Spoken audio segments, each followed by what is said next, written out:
Hello. Oh. Hi.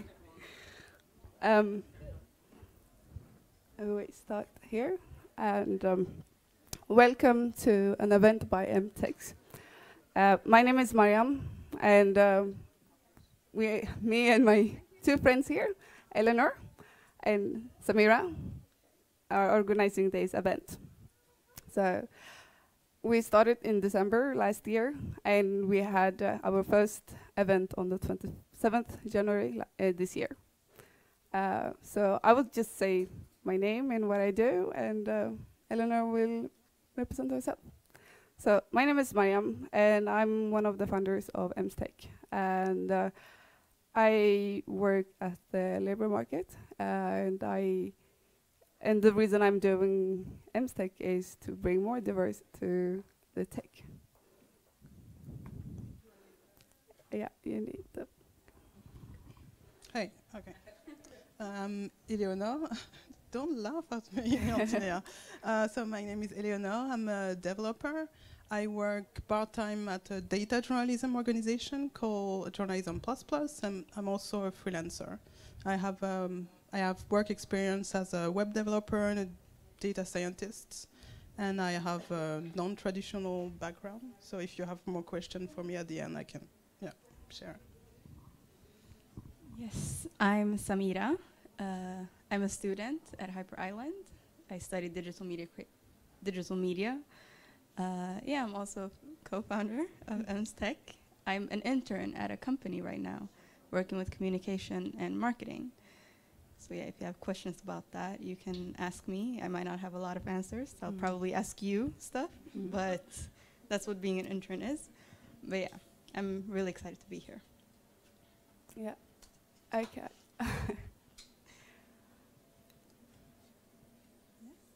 Before we start, I would like to ask you, who are here today, if you could just say name and the reason you are here. So anyone who wants to be first, say hi. Yeah. Hi, I'm Christina Sazawa. I'm going to be speaking later, so you hear way more about me. But I'm here to see, to hear more about everyone here. I love meeting people in tech, especially women of color. So this is really exciting for me. Great. Hey, I'm Juliana, and I'm here. I was invited by Mariam. Yes, Mariah, and Jay-Z is also my friend, so she's gonna give a lightning talk. So I'm curious, and I also came here. I was curious to see how many of us is around. Great. Hi, I'm Anita. I just was introduced to Mariam a few days ago in another meetup, and then I found this project really interesting. So I'm here to help out in any way that I can. Thank you. Let's if you want.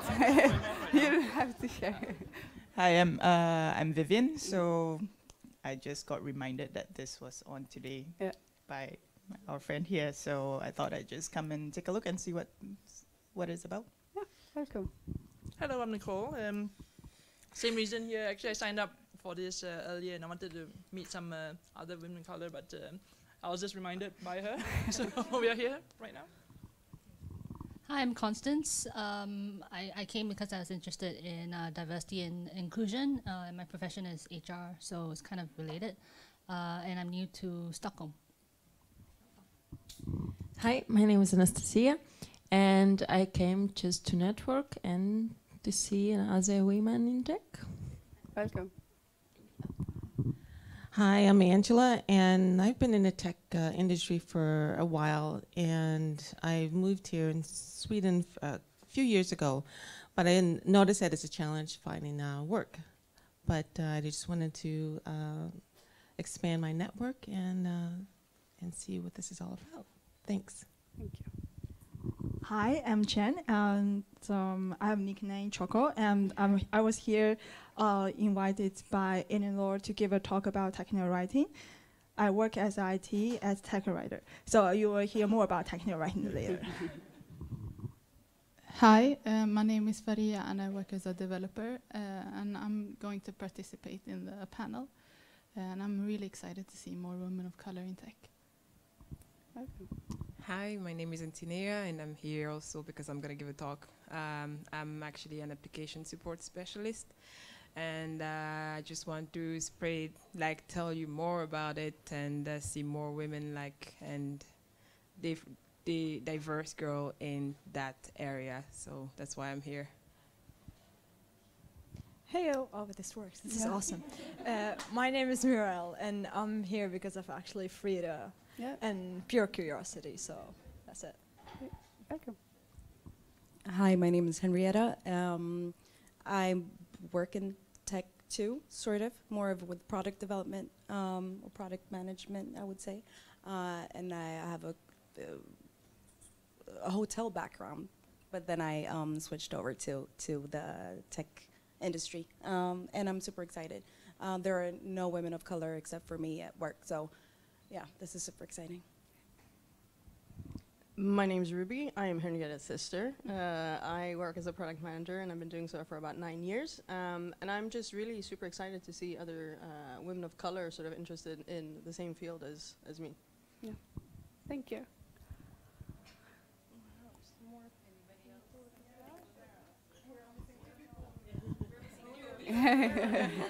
Yeah, for everyone who wants to share. Yeah. Hi, I'm Jay-Z. I thought I was going to give a talk. I'm not. I'm sorry. Next time. Next time. Yeah, but I will be on the panel so I can answer questions. I'm front-end developer here. And yeah, let's talk soon.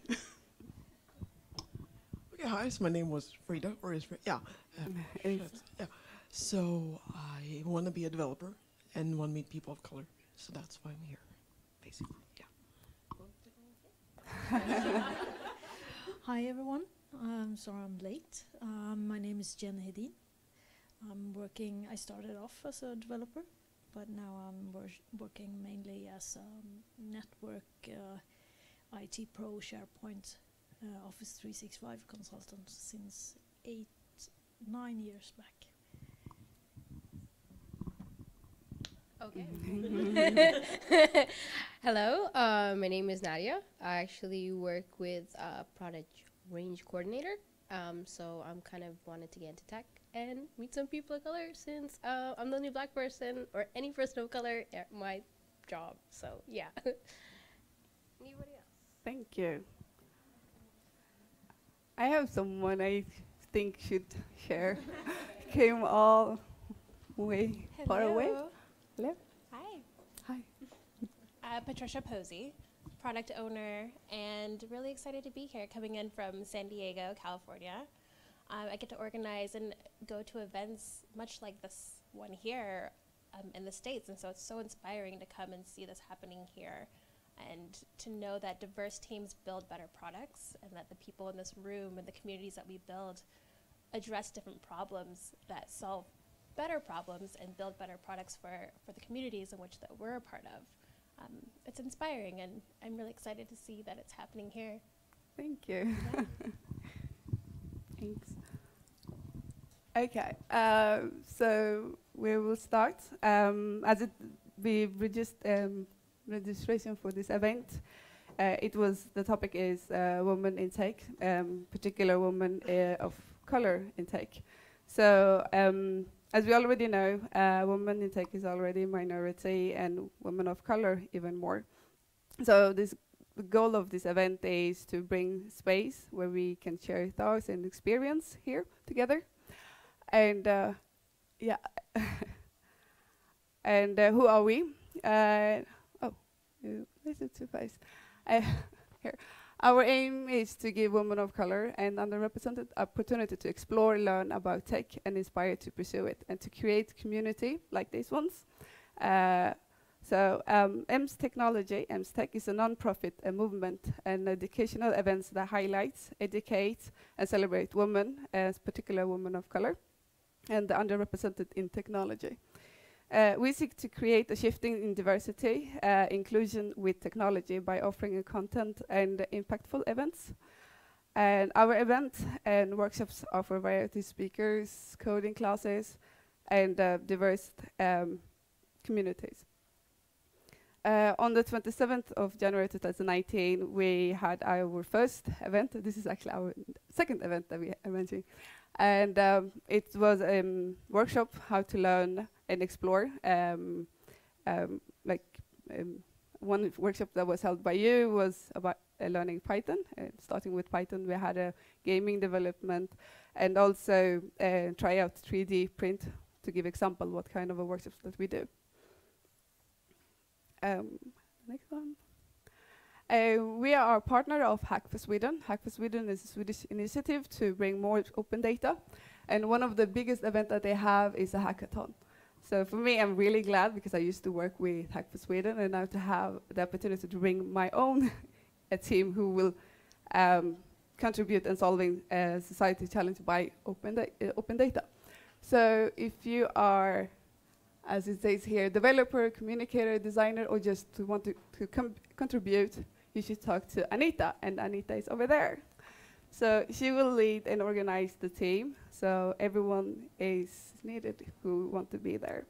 And we will be at the exhibition area, and we will also have workshops on the 5th. So if you are interested to volunteer or maybe be a part of EMMSTech team to contribute in solving society challenge that will be announced. So you're welcome to do that. Thinking of joining our community? I hope so.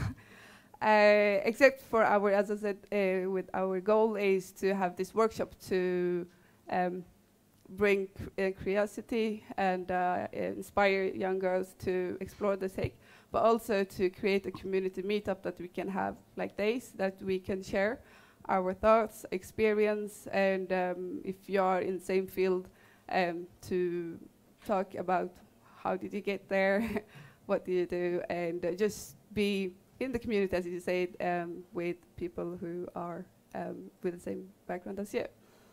And so where can you find us? You can find us in social media, and you can also subscribe on the EMMSTech.se. You can get newsletter, what's the next topic will be, or the next workshop that we will have. If you're interested in maybe having a workshop with us, we are gladly to have that. Yeah, and I just wrote here. We love learning new things as much as we love to share that knowledge. So be a part of creating, representing diversity in technology. So I will leave this part to you, Samira. Oh, okay, we're here. All right, yes, this is my part. So some of you guys might already know each other, but I know that when you come to these meetups and you're meeting new people, it can be a bit stiff. You don't know who to talk to, what to talk about. So we're gonna do a little game before everything, just to get you to loosen up.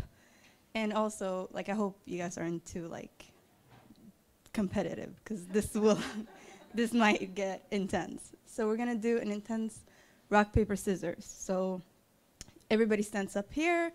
When I finish explaining, she's ready. So yes, yes, everybody will stand up and you'll play like rock, paper, scissors against, so we'll say me and her plays rock, paper, scissors, and I win. I win. So if I win, she becomes my cheerleader. So she goes behind me and goes, Samira, Samira, Samira, and she cheers me on while I go to the next person and we play rock, paper, scissors. And so she wins. And then me and her become her cheerleaders. And we go, Christine, Christine, Christine. And then in the end, we'll have two people battling it out and like two big groups, like yelling, Christine, and one, Samira. And yes, it'll be a whole thing. So yeah, 2 by 2, best out of 3. Yeah, the winner goes and challenges another winner, and the loser becomes the winner's cheerleader. Last person standing will get a secret prize. It's not like $10,000, but it's a little something something. Now you can stand up, and you can start playing against the person next to you. So just best 2 out of 3.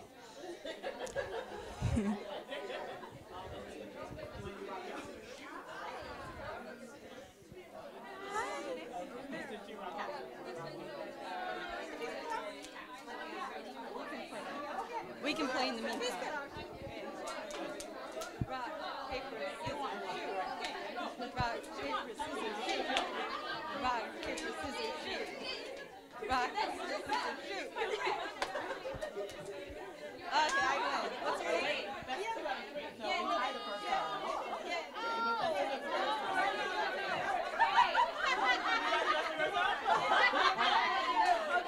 Over here. Do you do rock, paper, scissors, shoot, or just rock, paper, scissors? Okay.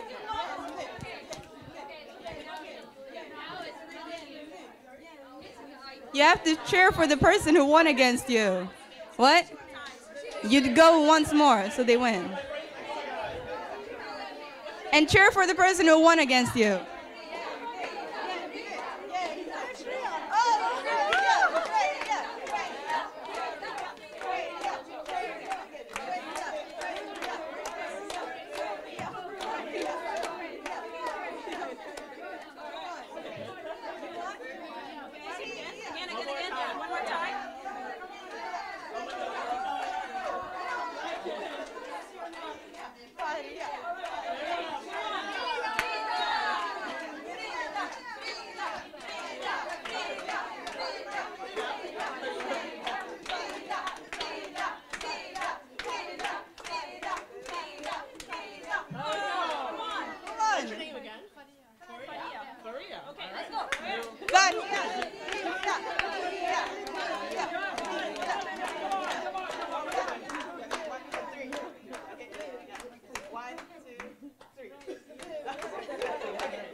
What is it? It's, I don't know, origami, I think. Is it a swan? Yeah, it's a swan.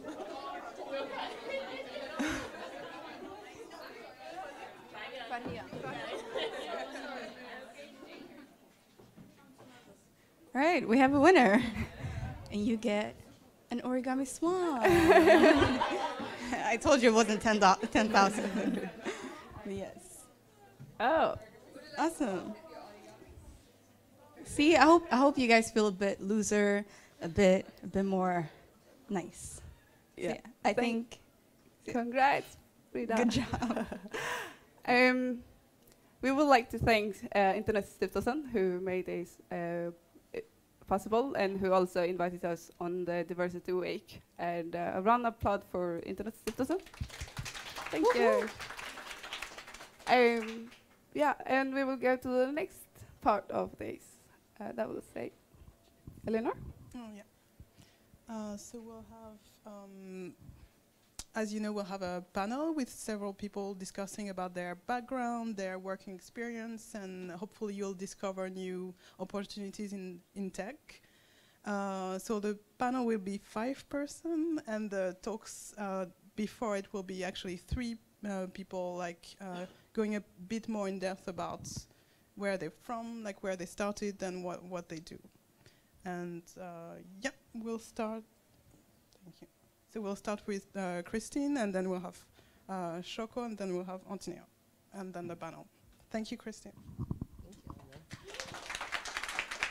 Hi, everybody. I'm not sure if I want to sit or not. I think I'll stand. All right, that's me. I'm Christina Sazawa. I am very American. I came here to Sweden almost 2 years ago now, and it's been a journey. So this title you see here, this was as of Friday. So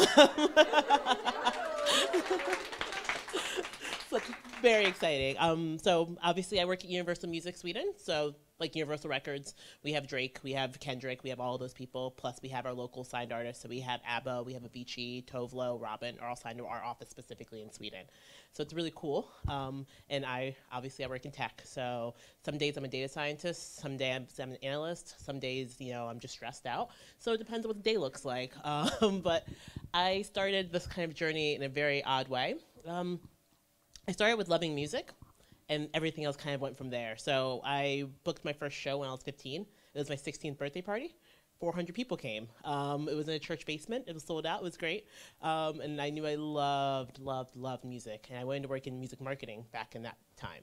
So from then I started working for street teams. I ran artistry teams. You know, this was, now I feel like I have to date myself finally. So this was back in 2005-ish. So this is when the internet was like a thing, but like you didn't actually do stuff on the internet. It was just like you talk to your friends. So I was distributing, you know, paper stickers and like, you know, CDs and things like that after concerts, after shows, at festivals, things like that. I did that for a few years, you know, and I started a print magazine about local music. So by the time I was done, I had a staff of 12 girls all writing about music. So I'm sure you're like, where's tech coming into this? So I had to build a website because, you know, I ran a product, needed a website to go with it. So I learned how to build a website. Mostly back then to figure out, you know, how to make a really cool MySpace page and then a really cool live journal. So that was like really the goals of my life when I was, you know, 15.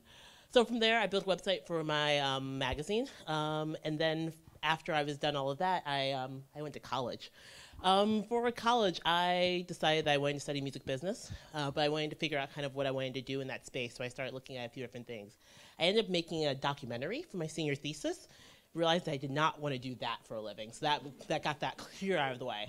But I did realize that I love tech, so I started going. I took business classes, so a lot of accounting, hated that. A lot of marketing, loved that. But I took my first class where I learned like, you know, like advanced Excel, and I was like, oh, this is cool. This is interesting. Okay, I was like, I'm into this. So then I decided to get my MBA. So I went to business school. I went to business school to study marketing as well because I knew I loved marketing. That's when I discovered regression models. That was probably one of the most exciting days of my life. Like, it was so cool. I was like, wait, we just basically predicted the future. This is magic. Thankfully, I was very excited about this, and I also discovered that not as many people get as excited about data as I do, which seemed like a market opportunity, which was really exciting. So I finished up grad school all throughout this. So after my undergrad, I started working for a company that was a competitor to Ticketmaster, basically, in Baltimore, where I'm from in the States. We sold concert tickets, basically, and I worked as a project manager there. It was a startup, so a project manager literally means whatever they wanted me to do that day or whatever needed to be done. So I learned a lot more with digital marketing. I learned more web development. I learned, you know, regular expression was a thing that I had to discover. I started using all those regression models I was learning in school. All kinds of fun stuff were all part of my job. And I did that for 3 years, got some management experience in there while I was there. And then I did something completely unrelated to music. So then I went back to the university that I went to undergrad because I really wanted to work more in tech. And that was actually the opportunity that I had to do so. So I started working as a web developer and digital marketing there. It was super fun. I had a blast, actually. I learned so much so quickly because there was no one else doing it. So I had to figure things out. And I did that for a while studying my MBA. So while I was doing all of that, while studying my MBA, I met my husband. He's pretty cool. I like him. Did that. And then I also did, I learned a lot more that I was really, really into data. So I was like, okay, I'm done my MBA, but I don't think I am done yet. Thankfully, remember, I work at a university. More school is free. I loved school. So I decided to get my master's in data science. So I learned R, I learned SQL, I learned Python, I learned everything I could that would remotely help me so I could get a job in tech. In my brain, I was like, I'm going to move to New York. I'm going to get a job at Spotify. That was the plan. That was what I was going to do. I was like, I'm going to do this.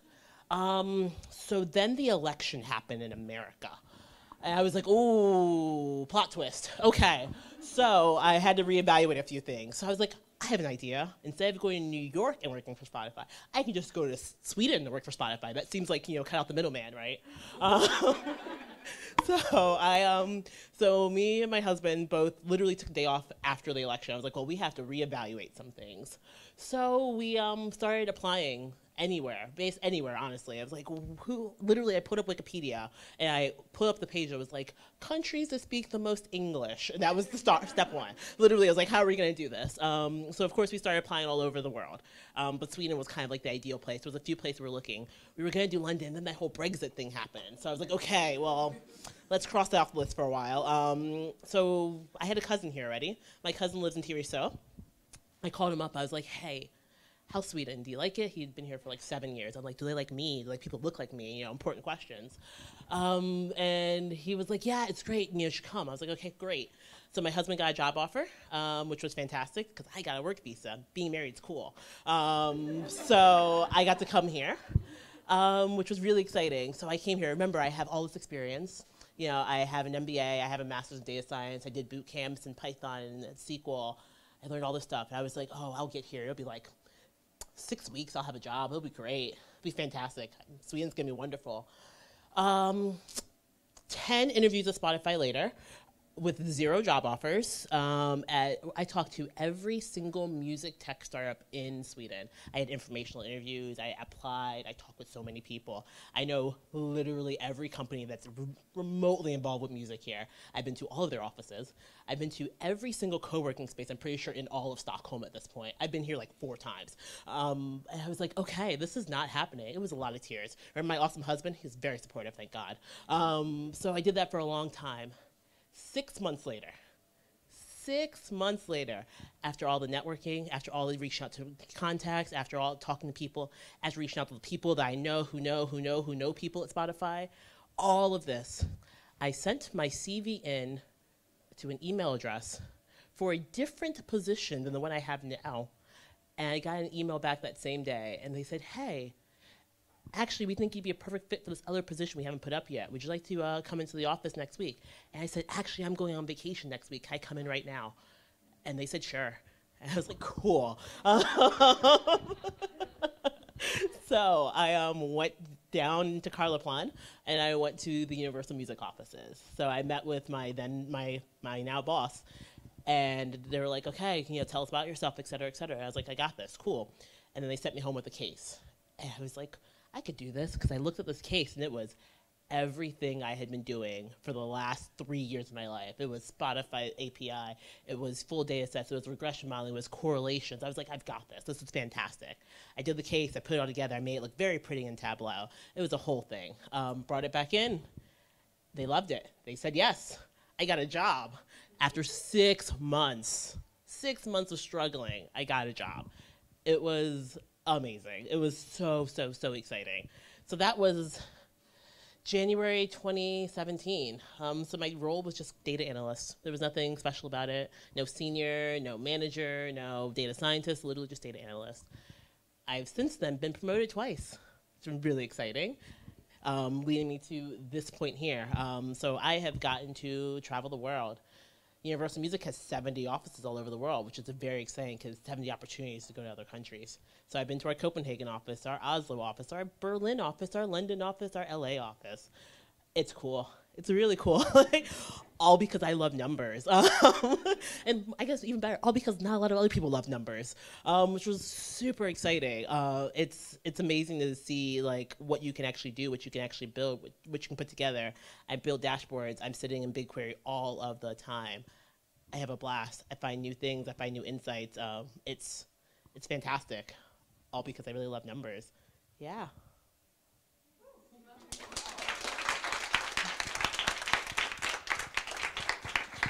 Shall I take questions?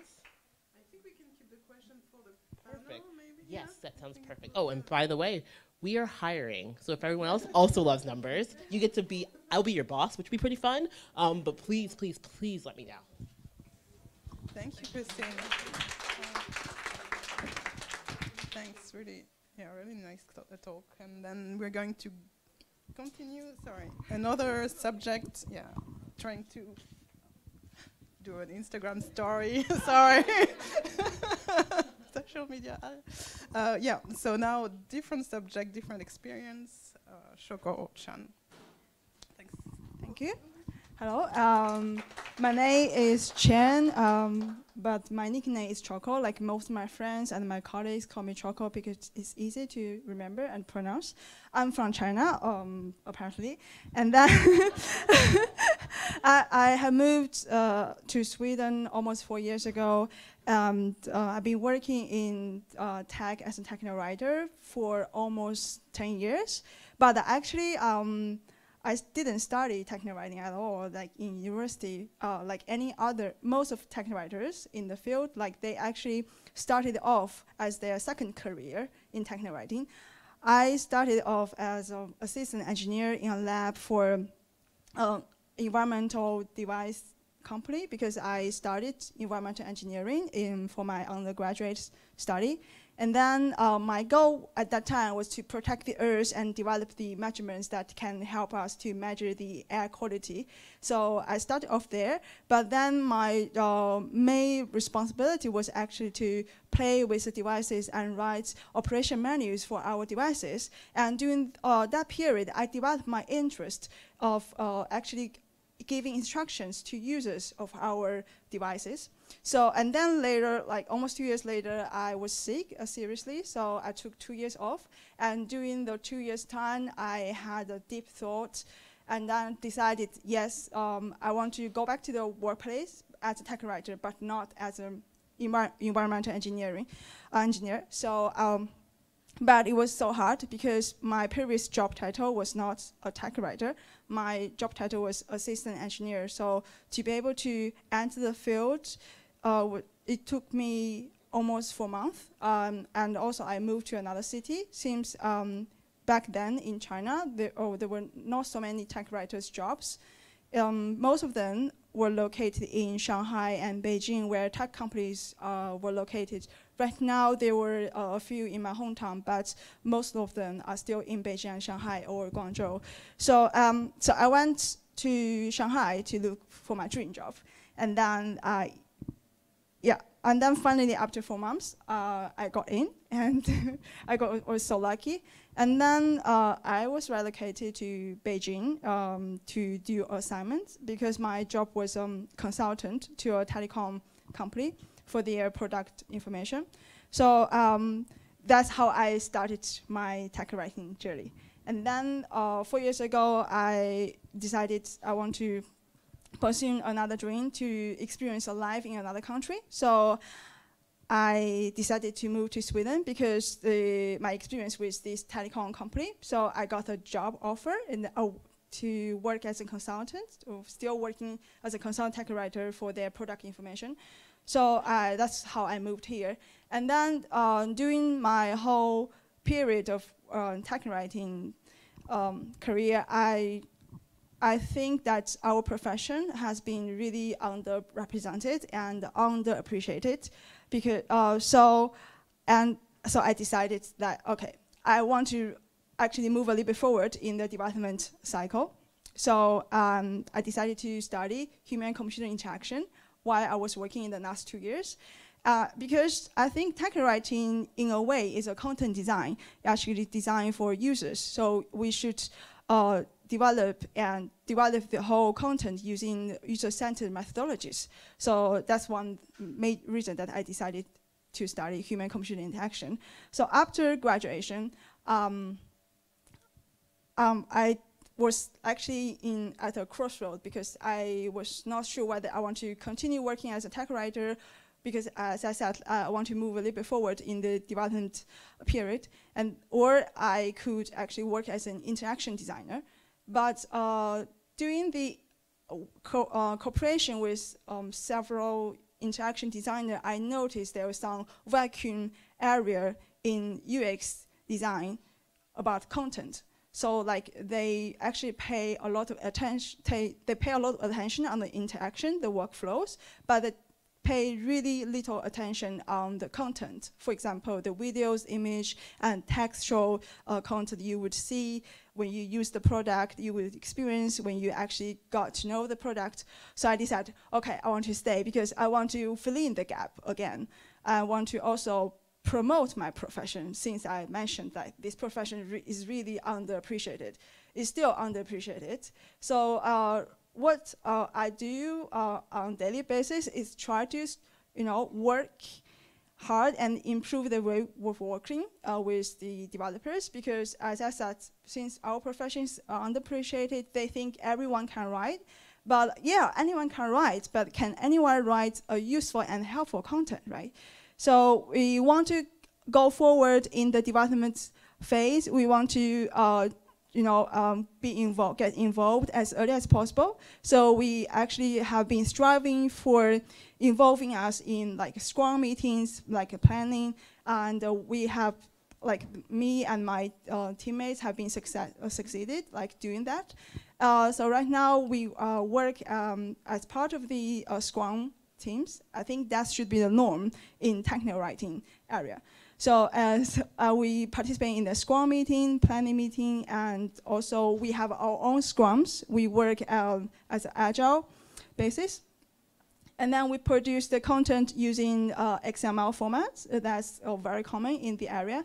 And then we publish the content whether as HTML or PDF. So basically, that's how I have been doing it all the time. Yeah.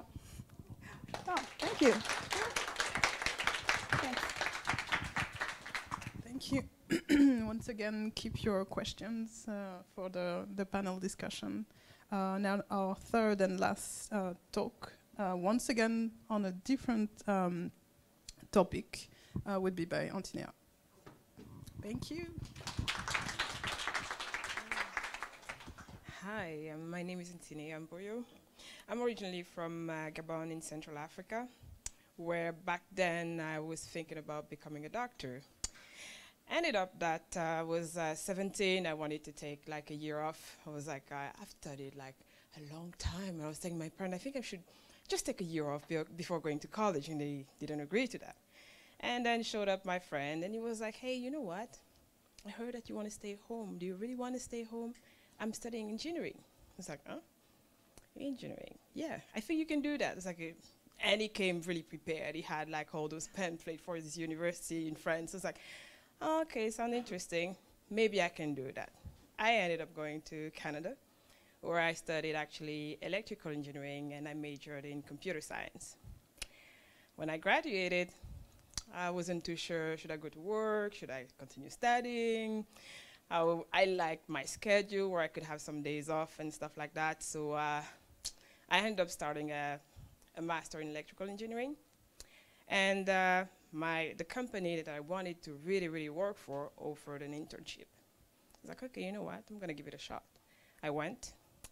And during the interview, it's very funny because they were talking about something called installers. And I was like, yeesh, this is bad. I had never heard of this. What is this?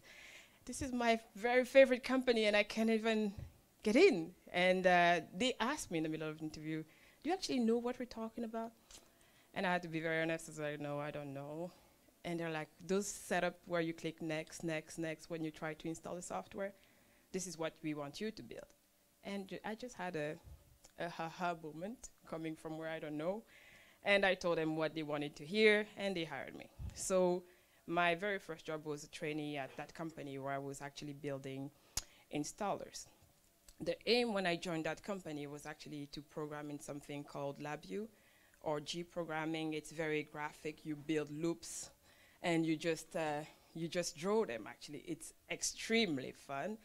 It's mainly aimed for engineers who don't really have a big background in programming, and help them to kind of become programmers. From there, the product I was building and working with, they decided that, okay, you know what, we need someone more, join the team, develop the product, work mainly with SQL, reporting services, and all those things. And our support team was struggling. They were like, we receive requests, but we don't know much about the product. We need help. I went there, helped them, realized that, hey, I think I like this. I like this better than programming, but I didn't like take the jump just then. So changed job, went back to programming full-time with a company that was actually in public transit. So what we were doing was designing and developing a software that helped with the scheduling of the buses, the daily operation. So I had a lot of projects here in Scandinavia. I think that's when it started slowly. Even then, I was actually more in the project team. So yes, you're a developer, but you kind of do just customization, which for me was great because yes, I was a developer, but I cannot really create from scratch. I fix things. This is my main thing. So I was there developing. If something goes wrong, you're the one fixing it. And again, I realized, hey, you know what? I think I enjoy fixing more than creating. So maybe I should look out there to see if there are a company that is willing to pay me to do just that. And at that time, that was 2015, I didn't know that there was something like application support specialist, analyst, or whatever out there that I could do full time. So I started looking, realized, hey, you know what? There are people willing to hire and pay you for that. So why not? So I changed, went to another company in advertisement. It was a lot of fun and a bit creepy because you realize how advertisement is crazy, all kind of data they gather from people, and a bit scary also because just like, oh my God. So that phone call I made, they can just listen to it, record it, and just send it to people, you know? So that was the industry. And being in support, the great thing is, at least for me, yes, you fix problems, but you also talk to a lot of people. Like, you get to chat with people, get to know your customer, and for me, I think that's part of what makes my day.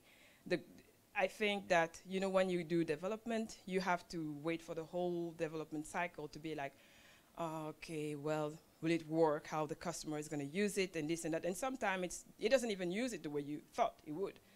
But doing support, you fix something, it can take weeks. Like, this is not doing help desk. It's not like you call your internet company. No, it's not like that at all. You need to have some knowledge about coding. You need to have some knowledge about databases. You need to have knowledge about web pages, how it works. So, and you need to have a lot more depending on the product you're supporting. So the customer you talk to are not like they're not aggressive. Sometimes a bit condescending, I have to say, because you're a woman and they think that you don't really know what you're talking about until they realize, oh, she does, okay. You know, so, so you don't really get yelled at or something like that. It's really not like that at all. A year and a half ago, I decided to move to Sweden because I was thinking, oh, you know what, have some experience here, might be able to get a job. So I packed my thing, sold everything, moved, and traveled a little bit, decided to look for a job. It went actually super well. I've been very lucky. It took me 5 weeks to land a job here, and I got a lot of calls. Luckily, I don't know if because of the experience, the fact that I'm in support, I was a bit worried because doing support, you talk to people, and the language is important. So often people want to be served in their own language. But so out of 10 jobs, maybe 2 would be for me. But it is doable. At least if you enjoy fixing things, I think that is a great job because you know you get the rewarding feeling is great, I have to say. So I work for a company called Snow Software. I came here on a working holiday visa, which is actually a visa that you have agreement between countries. So if you're 35 and less, maybe look into it. If you want to change country, look for an opportunity because you don't need to have a job before going. You just go. So that's what I did here. My visa expired and they were like, okay, now what? I had to leave the country. And my company was actually nice enough to send me somewhere while they were fixing my paperwork. And I came back and I still do this, application support specialist. So that's it. Thank you, Antonia. Now I'm going to actually invite all of our 3 speakers to sit on those really nice design chairs, as well as Jay-Z and Faria. And we're going to actually start with them. Just if you could introduce yourself. I don't know which one wants to start. I can start. Yeah. I don't know. I'll introduce myself again. So I'm Jay-Z. I'm originally from Brazil. I moved here last year in January because of a job opportunity. I actually did not even knew where Sweden was before that. Really common thing from Brazilians. But I work here as a front-end developer for 1 year now, and that's the first time I'm actually in a meetup with women of color in general, and I'm so excited. So yeah, that's it. I've been working in the field for 7 years now, mainly working with web. So that's it.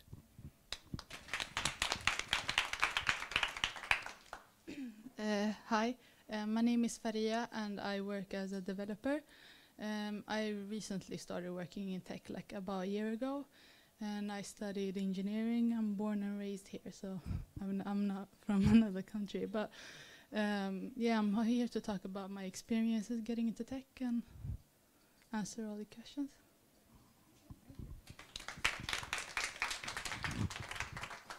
So as you can see, we have quite a diverse panel in terms of experience. We have people who've moved here as well from different countries. So we have people who within tech changed areas as well. Yeah, so I don't know if you have already questions ready to fire. Yeah. Who else do you remember the questions after your beautiful, wonderful presentations? Christine, why do you think it took so long, like 6 months? Do you have any ideas? I think I can talk very loudly. Yeah, you can do it. I'll just do this. Yeah, so I think one issue, obviously, is that I had a very niche category that I wanted to work in. So I knew I only wanted to work in music or something in that kind of space. So that kind of eliminated a lot of options, of course. So that helped. That's part of the reason why it took so long. I think another reason, obviously, is I don't speak the local language. I work in tech, so it doesn't matter, but I think that was still a barrier, less so than other jobs, but still I think that was definitely a challenge. And then, of course, coming from the States, people assume that I don't have a visa, even though I write in my cover letter that I have a visa. So I think a lot of times it gets kind of tossed out immediately because, like, oh, don't want to sponsor a visa. So those are probably the biggest reasons, I would think. But, you know, who knows? I guess one other thing is I approach a lot of startups, so startups are always at different points in their development. So in terms of how many people they're actually hiring, a lot of them are looking for software engineers, and I'm definitely not a software engineer. So sometimes I was just kind of too early approaching them, and like some of them have come back to me at this point. They're like, hey, I see you're at Universal, but do you? And I'm like, no, I'm good, thank you.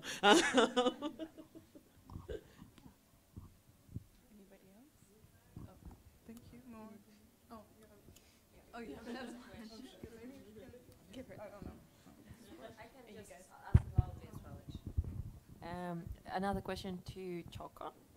You said you started with air pollution and ecology, right? Do you do now something with this question? Any research? I don't know. Any activities? Sorry, could you repeat your question? You started to work or wanted to work with air pollution, right? Yeah. So do you do today something connected to air pollution or ecology issues? No, actually my work is not related at all with environmental engineering, but I decided that actually technical writing is my dream job, while I can still keep my other dream of protecting the earth, like doing recycling as needed in my daily life. And also like promoting the work environment, the green work environment at work.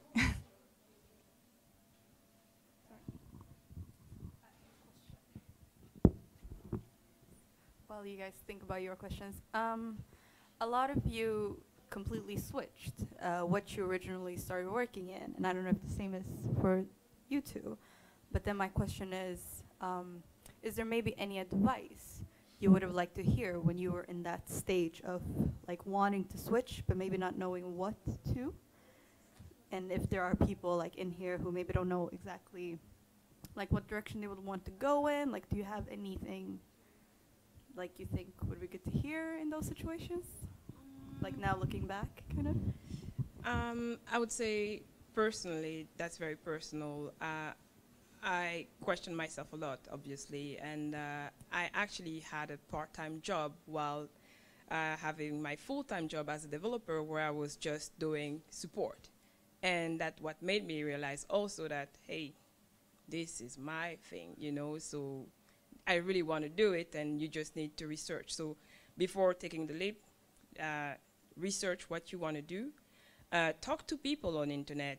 You have tons of people now on LinkedIn. Reach out to people. Someone might answer you. offer them a cup of coffee. You know, it's nothing, and it might be worth it, and they will share their experience with you. Research your salary, because being a woman in the field, we're underpaid. And when you go out there, don't hesitate to ask for more money. So don't go with the number that you think that you're valued at. No, just go for way more. And yeah, I think research, at least for me. I would say follow your heart. It's very cliche, but yeah, follow your heart. You know, I was lucky because I know for sure what I really want to do, like after 2 years of my first career. And then even though it was so hard for me to find a job in techno writing, I stick with my dream. And I really just kept looking for techno writer jobs. And as you also said, like we need to make connections. And what I did, since that I don't have a job title as a techno writer, so what I did is to write a lot of samples so I can present when I send out the CVs. And also I could connect with people on LinkedIn and then ask a lot of technical writing questions, and also read a lot of like books and articles about technical writing. So when you are in the interview, that I could answer questions that's professionally regarding technical writing. Thank you. I just wanted to say that for me, something that I wanted to hear was that it was okay to sometimes change your mind, like nothing is written in stone, because I was really unsure when I was studying if I wanted to do tech or what I wanted to do exactly. And it's okay to sometimes change, like within the tech environment, and see and try different things. I would also say that, like for me, I started working a year ago, and I also changed position. I worked in test automation before, and then I changed to development. And it was a big leap for me, but still, the reason why I was so unsure wasn't because I was unsure about what I could do. It was more about not seeing people that looked like me that were doing those things, and it made it harder because you were thinking like, oh, can I apply this job, or can I come in? And that was the thing that really made it hard for me. So I think that these kind of meetups helps a lot. Like I wish I had this when I was studying. Yeah. Yeah, I share that. That's feeling. I would say from me in the beginning, especially since I started studying so young when I was 15, don't give up, you know. If you start, it's gonna be hard. Most likely you're gonna be the only girl or the only black and girl. So the thing is just go to the end, it's gonna get better. And another thing from career-wise, I would say it is okay to not know. And I have caught myself several times in interviews when people ask any technical question, and I try to answer something or make up an answer, and it's just like, just say you don't know, you know, it's fine. If you don't know, they're gonna teach you. The most important thing is show that you have the interest to learn. And I learned that when I actually was looking for a job abroad, and it worked like a charm, so do that. It took me 6 years to learn that. I think from my perspective, one thing that I found that made it easier is bridging the gap. So I started with street marketing and went to digital marketing, and I learned web development because I wanted to market better, and I learned data analysis because I had web traffic and I needed to know what was happening on the web. So when you figure out the link that brings everything together, it's really helpful to build that narrative, because a lot of times employers might overlook your resume unless you have some narrative that explains how you got from point A to point B. And if it makes tangible sense, I think they're more likely to be open to bring you in. And then another thing is that, like, the dream job that you might be thinking of just might not exist yet. Like the job I have right now literally did not exist when I finished college. Spotify wasn't even a thing. So I couldn't even have this job because I look at Spotify and Apple and YouTube data all day long.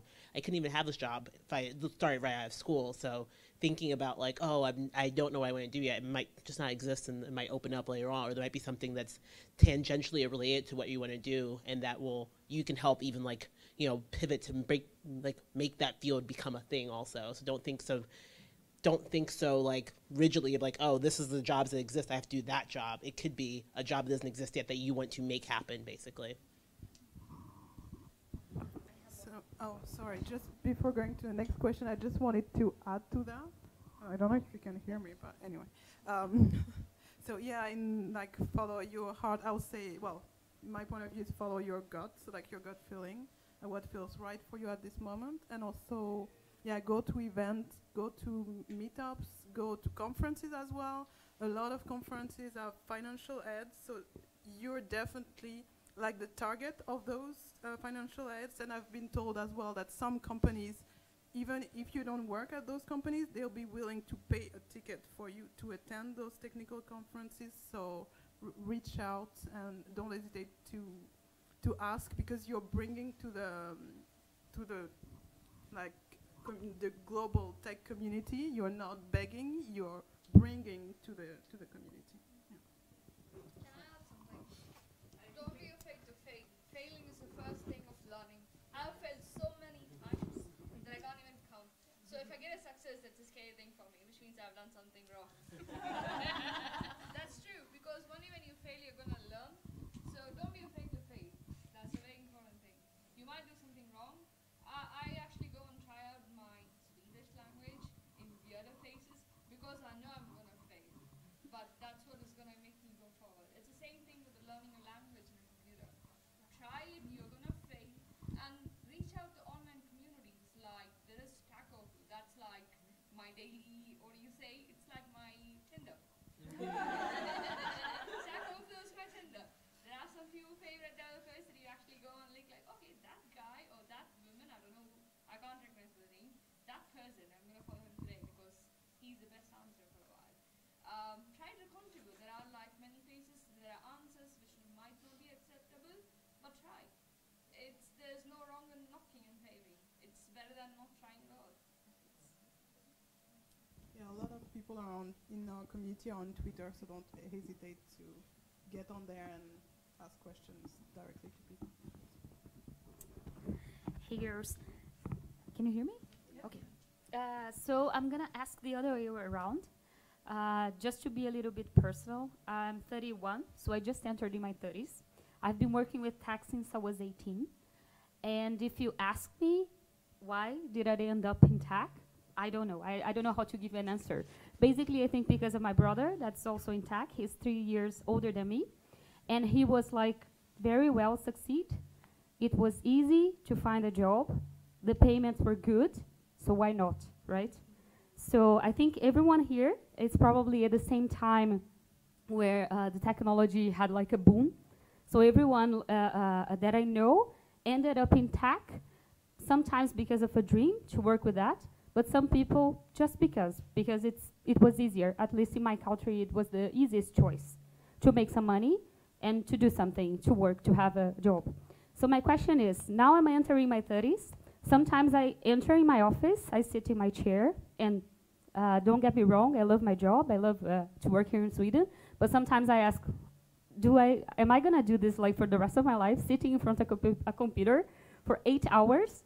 And yeah, is that what I wanna do? So I keep questioning myself, and I think it comes with Sweden also, because I think here the opportunities maybe are a little bit better than in my country. Like you can choose whatever you want to be. You're not forced because of a market. So sometimes I keep questioning my choices also. So I want to ask if that happens to you, and if you ever think about doing something completely different in your life than tech.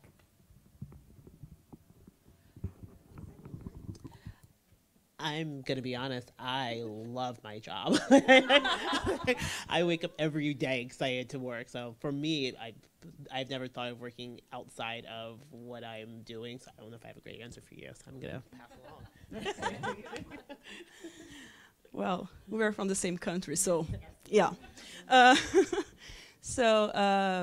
Yeah, I have the same way of thinking, and I guess maybe because we have similar background. So I even talked to my boyfriend here that maybe if I get a citizenship, maybe in 10, 20 years, I will be opening my Brazilian restaurant in Sweden or taking care of hair or doing nails. I'm not sure if I really want to be working the computer as a main job, you know. I wanted this to be a hobby later on. But I don't know.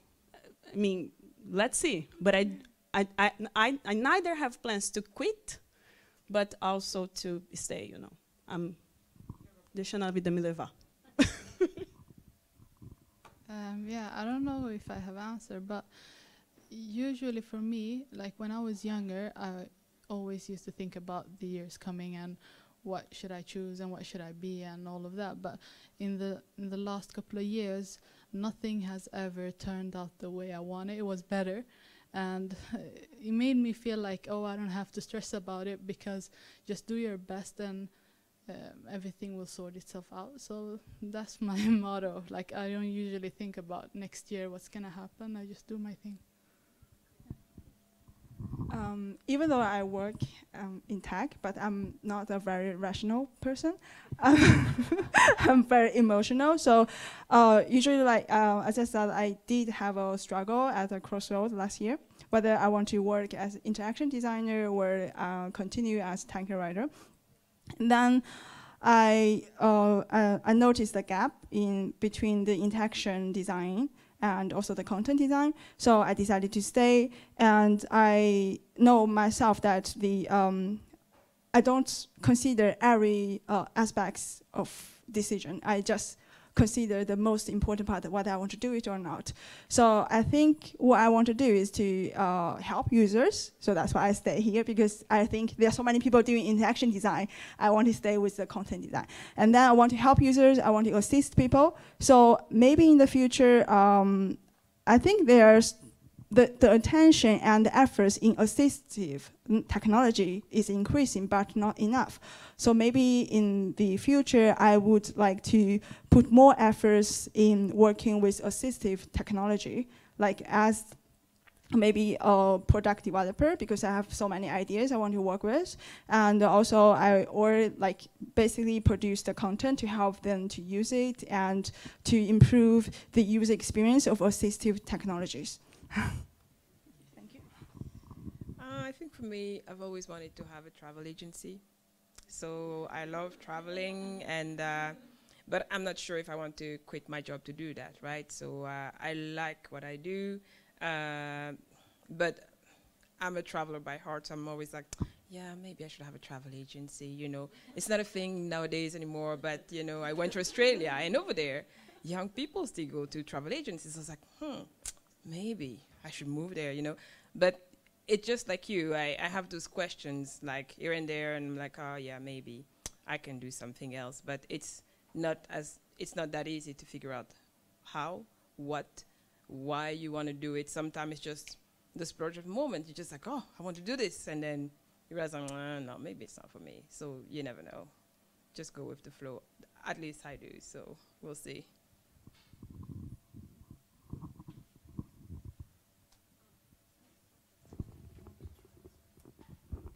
Do you see yourselves as role models in your daily work?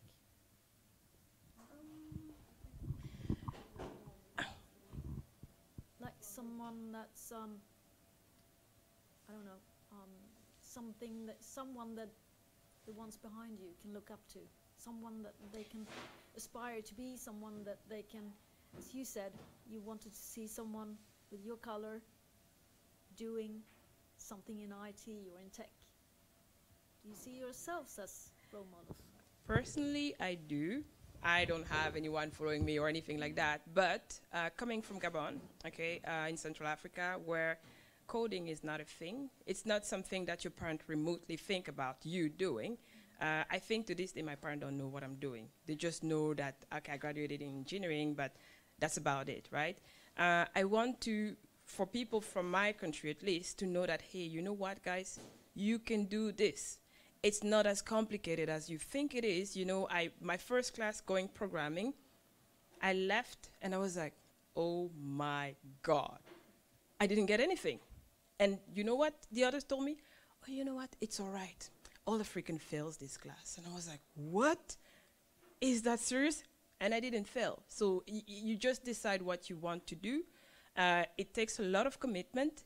But I do see myself, like, I really want to go back at least to my high school and tell the people in my high school, like, look, you know what, guys, it is possible. And you don't even have to go abroad nowadays. You can just do it from home. And I've been thinking about it for the longest time now, and I've been practicing my speech already, you know, what I'm going to tell them so that I get them excited about it, you know, because we really need that. I'm probably the only black girl. I'm the weird now 3 girls in my team, which is great out of, I don't know, maybe 15.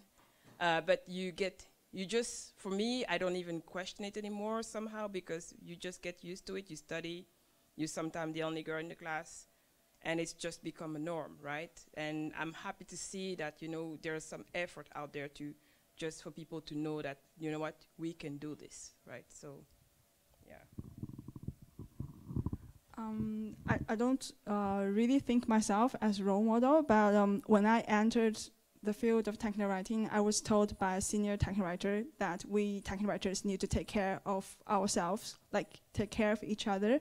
So whenever we have a new hire or new colleague at work, like since I don't see myself as a role model or any senior or have like more experience than her or him, so I would actually do things together and try to welcoming her or him to the field and try to get them started as soon as possible, because as we mentioned, like this field is kind of underappreciated. So we want to work together and have these connective efforts to make the profession like more recognized and more appreciated. So we need to educate everyone who is willing to be working as a tech writer, and then we would like to give them like every opportunity that they want to practice. So at work, like we do things together, like share the whole workloads, and I even could ask my new colleagues to do like peer review for me, because I think it doesn't matter, because each of us has new perspective, so we need to respect that. For me, when I was growing up, I felt like I was lacking the support system for me to get pushed into studying engineering or becoming a person that works in tech. So for a very long time, I used to work as a tutor in the neighborhoods where the high percentage of people of color. And I used to work at schools part-time while I was studying to help kids with their homework. But for me, it wasn't more about the homework, it was more about showing those kids that someone that looks like them could do something that maybe I didn't think I would do, like studying engineering or trying to get into the tech world. And it took me a while, but like after getting to know me but because they were resistant in the beginning, because they always used to say, "Oh, Faria, you are the exception. Maybe you got lucky. Someone like me can't do it." But after a while, I tried to show them like their potential, like, "Oh, you don't think that you're good at this, but you are." And I used to always used to encourage them and stuff. And I think I got through to them, because when you get to them early, I think when you show them, oh, you can do this, or you have all of these options that they don't know exist, it can help them, like when they get at the crossroads and they're choosing what high school they want to go to or what university they want to study. You're showing them all of these options that they didn't know they had. So you're opening the door for them and showing them, oh, there's this and there's that. So for me, I went out of my way to do that, mainly because I know how I felt. I don't even know what to say now. I personally don't see myself as a role model, because when you see role models, you tend to see them as perfect, and I know that I'm not, and I want to show those imperfections actually. So what I did before coming to Sweden in Brazil in the last year, I put my face there, so I started giving talks in conferences. And my point was, first of all, share my knowledge, which was not, I still don't think that I have a super advanced knowledge, but it was enough for who was starting. So for them it was enough. But also just encourage other women that used to go there, but they did not want to be up on the stage. And the best thing that happened was 6 months after I was here in Sweden, they messaged me and they're like, we had the Brazilian group, 4 women who were speaking now. They are speaking now. 2 homosexuals speaking now just because I was there, you know, from our group. And this is the thing, you know. It's not about being a role model, but just like giving them, showing them that, hey, I'm here. And, you know, I was super nervous, no problem, but go. Just go, put yourself there and show that you're here. And that's what I'm keep trying to do. So now I really want to mentor more and try to help the ones that want to learn. I work with Vue.js. I mean, I'm trying to help people that wants to learn it because apparently React is a thing here in Sweden and people think that Vue.js is not, and it is, you know. It is a thing. You remember from the Meetup. She was on the Meetup that I gave a talk as well. And my focus is pretty much women here. So it's more like, you know, it's possible. It's not being role model, but showing the path. I would say I consider myself a role model. I think in my past I've found that I was the first one to do a lot of things, basically. So I was the first of my family to do web development, to learn how to code, basically, and all of my cousins. I went to a good school, but it was just like a regular state school, nothing like super impressive about it. But I think I'm the only person that ever went to that school that works for a major label now. Same with my MBA program. Wasn't like, I didn't go to Harvard. I went to like a regional MBA program.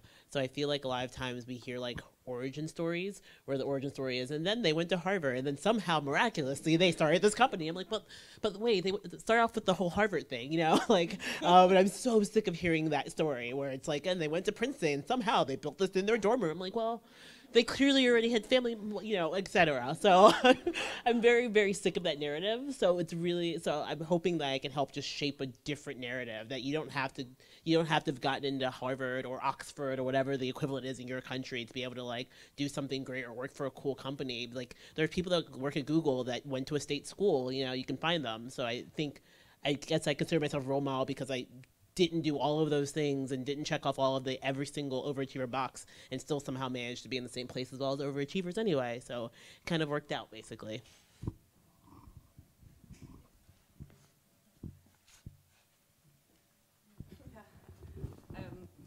Actually, this is the first time that we have this kind of panel with diversity, as I would say, people that are diverse, people of color, talking to other people who's here. So you all are doing for the first time here. So you're all role models. So actually, so you should give yourself a clap.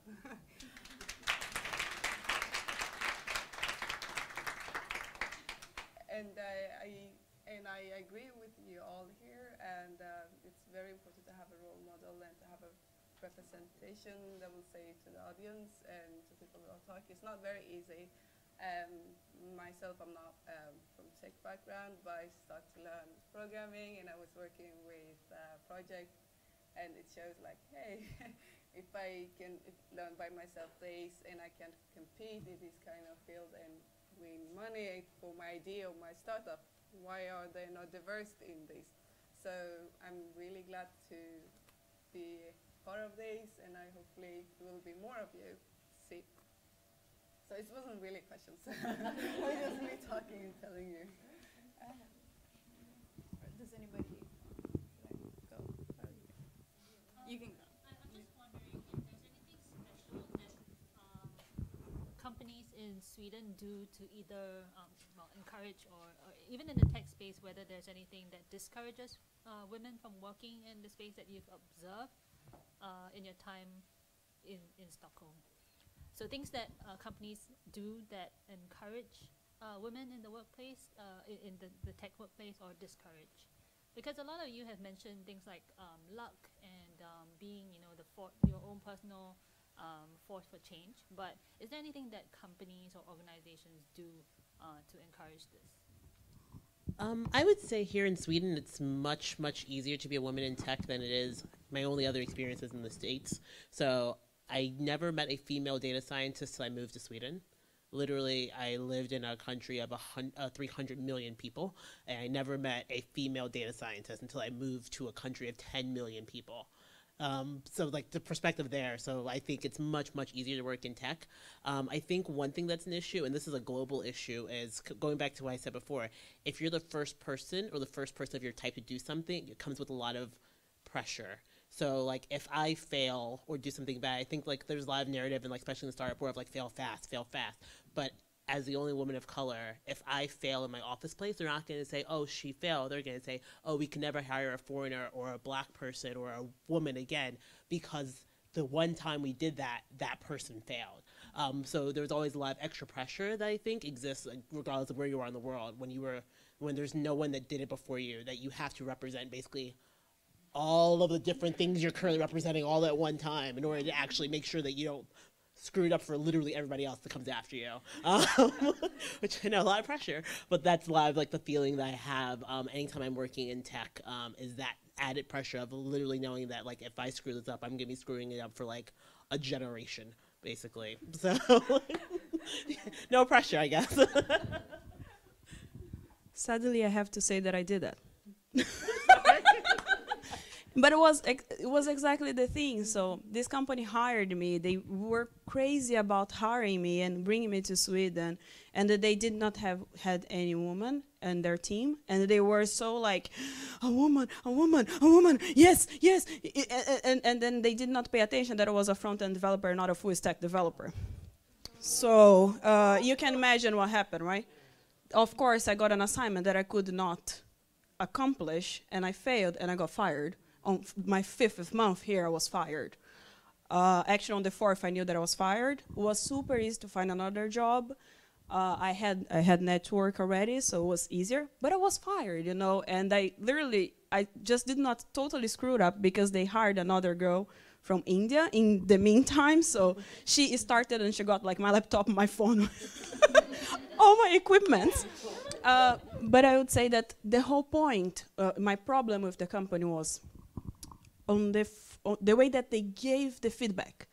Because every time that we had the one-on-one, they said, no, it's fine, you're asking the right questions, it's great, you're doing great. I mean, we expect you to take your time to learn the code. The code was a mess.